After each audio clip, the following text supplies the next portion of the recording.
All right, let's what up, y'all? We's back. The dopest book club in the world, the Two Divine times. Brothers Book Club. You already know. 48 Laws of Power we've been rocking out, and today, Law 35, Master the Art of Timing. Hey, Let's get into it. What was y'all thoughts when y'all first heard it? Champ, kick us off. Um, just like being impeccable with your word, you got to be impeccable with your time, Mm. because it's something that you can't get back. And a lot of us put limits. We put these time limits on our goals and our accomplishments, um, which could be a good and bad thing depending on how you're looking at it. But I just feel like when you perfect your craft and you perfect whatever it is that you're doing, then you know exactly when to strike and you exactly know when to implement your plan. So timing is everything, because if you do it too soon, then you may never have that time or that opportunity to execute again. So it's imperative that you don't rush to your goal. Like Nip said, rest in peace, Nip. It's a marathon. Um, you have to take your time in everything you do, and it's a flow. Just like the universe has a flow of things, there's a natural flow and a natural order of things that kind of will solidify whatever it is that you're in search of. But that all comes with timing, having the right time. So that's what I got out of it.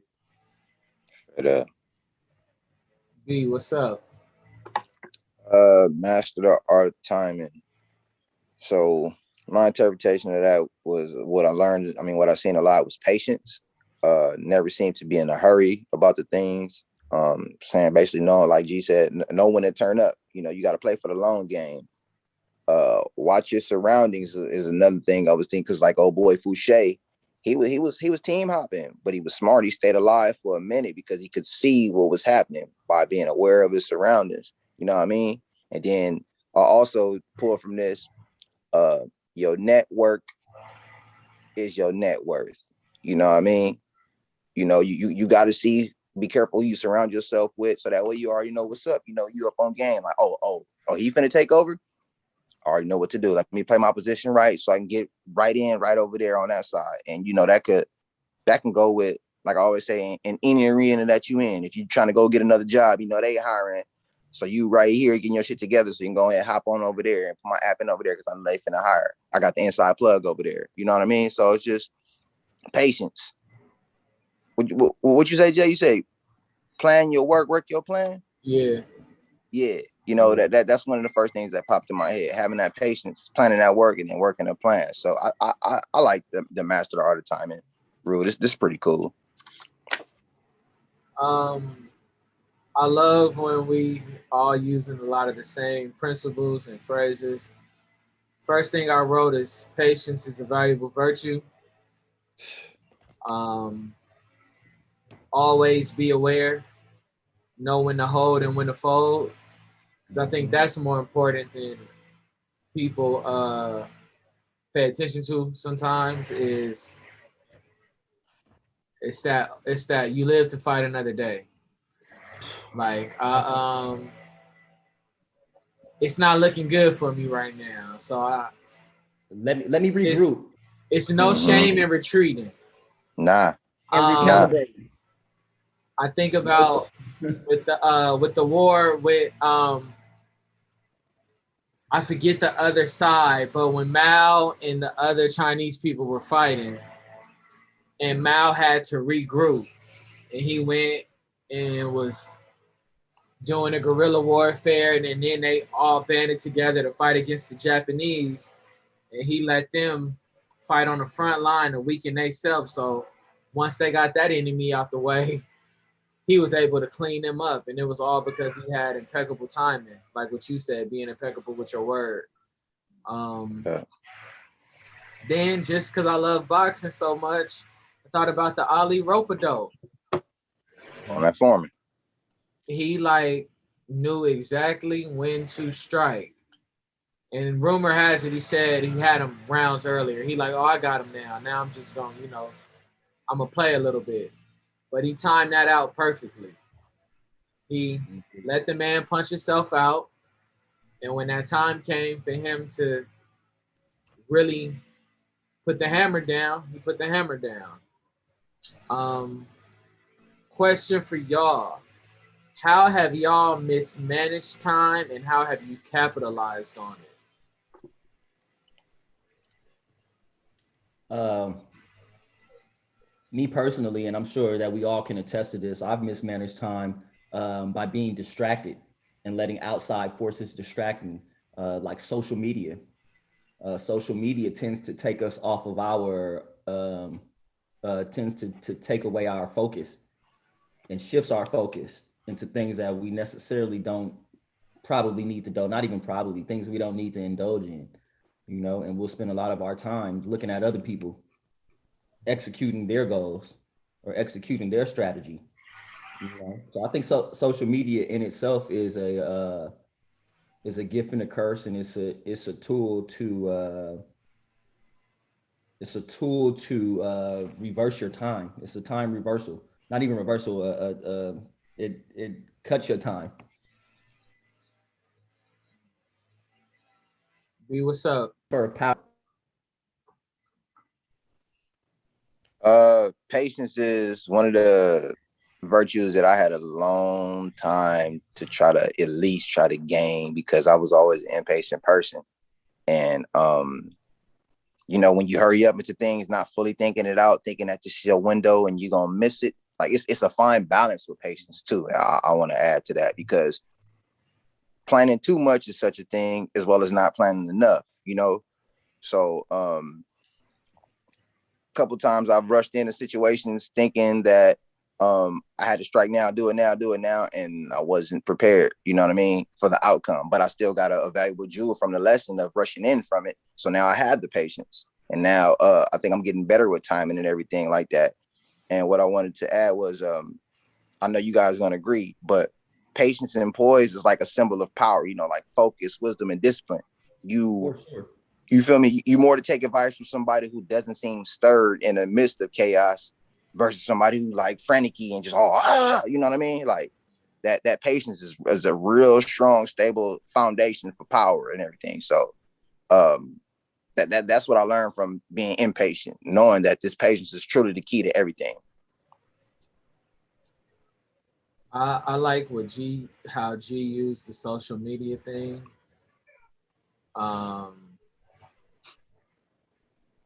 I think I've mismanaged my time with being ahead of the curve and not running it, if that makes sense.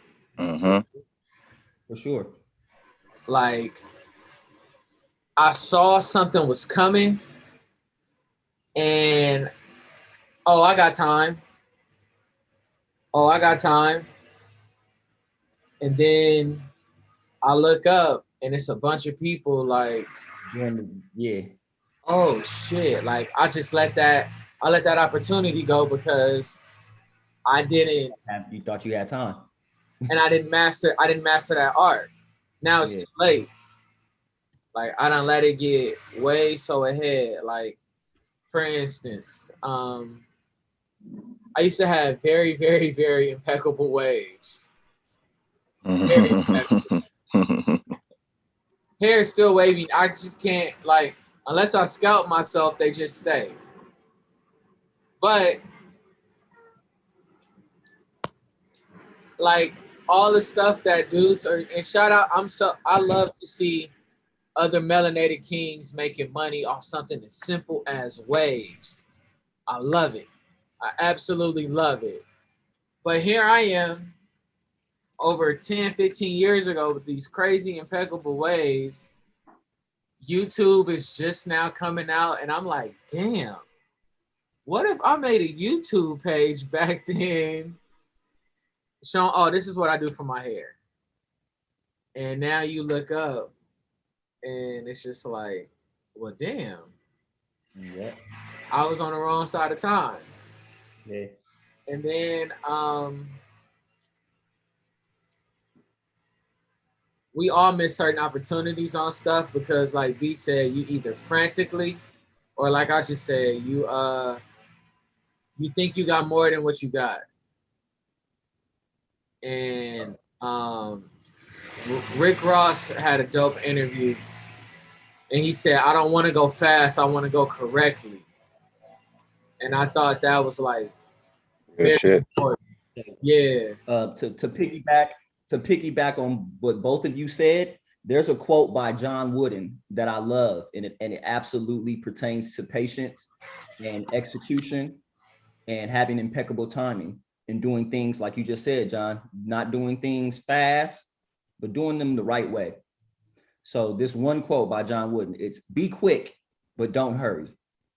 I'll say it again, be quick, but don't hurry. That's going to go over a lot of people's heads. That's tough. That's tough. Because what you guys both said, that's exactly what he meant by that. John, how you said you transgressed and how it, you know what I mean? That's, if you were quicker, because you weren't in a hurry. And then like when someone is frantic, you don't want to follow someone who's frantic, because when they're frantic, they're out of control, and then they lose the steps, the necessary steps that it took for them to execute the correct way. So you don't want to be in a hurry because you're all over the place and you forget your foundation. Straight up. Now you fumbling the ball. Yeah. Instead of grabbing it and pivoting, you know what I'm saying, and protecting the rock. Now you That's all why you need a veteran player. Yeah, you know. One thing we always talk about, and being frantic and being in a hurry harkens back to control your emotions. When you poised, your emotions are in control. When you in a hurry, you all over the place. You're too emotional. I like that. I love that quote another one from the book, and it's one of the quotes, Napoleon. Space we can recover. Time, never. Can't get time. Like, never. It's the most important commodity because you can't get it back. Straight up. One other thing from the book that I thought was super important, those 3 types of time that they mentioned in the book. Say that then. Long time, forced time, and end time. End time. I really, like we always tell y'all, like we love to, like we can make these dumb long, but we try to keep it concise, keep your attention. It is so important that you read for yourself and do your own research. It's like, especially dealing with those 3 types of time, everybody is going to get something different from knowing how to utilize long time, forced time, and end time. And I'm like, that's one part of this book that I think people really need to really read this law and understand it, because no matter who you are or where you are, the one thing we all got in common is time. The majority of us live in this Greco-Roman society where we are on the 24-hour clock. So we all got 24. It's just how you using them. It's how you using it. So yeah. We all have the keys to the same door of opportunity. We all have the keys. So, well, I'll take that back. Some of us, those keys are, I think, are elements. Each key is like a different element to unlock the doors in this big house. If I'm going to use the analogy, there we go. It's like janitor keys, but each one of these keys is patience, it's integrity, it's determination, it's faith. Like vision.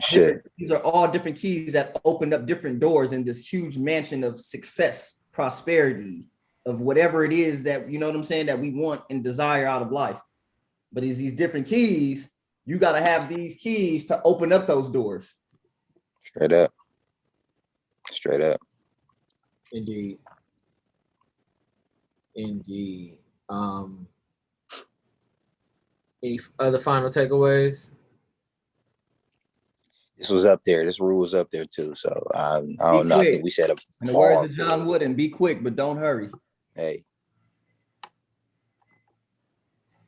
Keywords. I think we all have the same one. I think it's gonna all be patience. Patience. You know. Yeah. Yeah. Patience. It's a fine balance between that. I think we're gonna have to coin the term. You need to be purposely patient. Because patience with no purpose is procrastination. God damn, that was a bar. Yeah. Sprinkle them. Yeah. That's a good game. Sprinkle that wherever you would like. Yeah. Patience with no purpose is procrastination. Straight up. Man, I hope y'all soaking this up, tapping this in, sharing, comment, do something about this. Y'all don't let this good bar go to waste. You know what I'm saying? We giving it out, hoping to grow. We want everybody to see, like, it's people like us that's really out here. But we learning and we giving it back, and we just trying to show everybody that we could pick up these books and really see what the world is about. This shit is a cheat code to life. You can download 10 years of information off 250 pages. You see what I'm saying? So take that with y'all. Share that. Like, comment, subscribe. What he said. Indeed. Blessings. Love. Peace.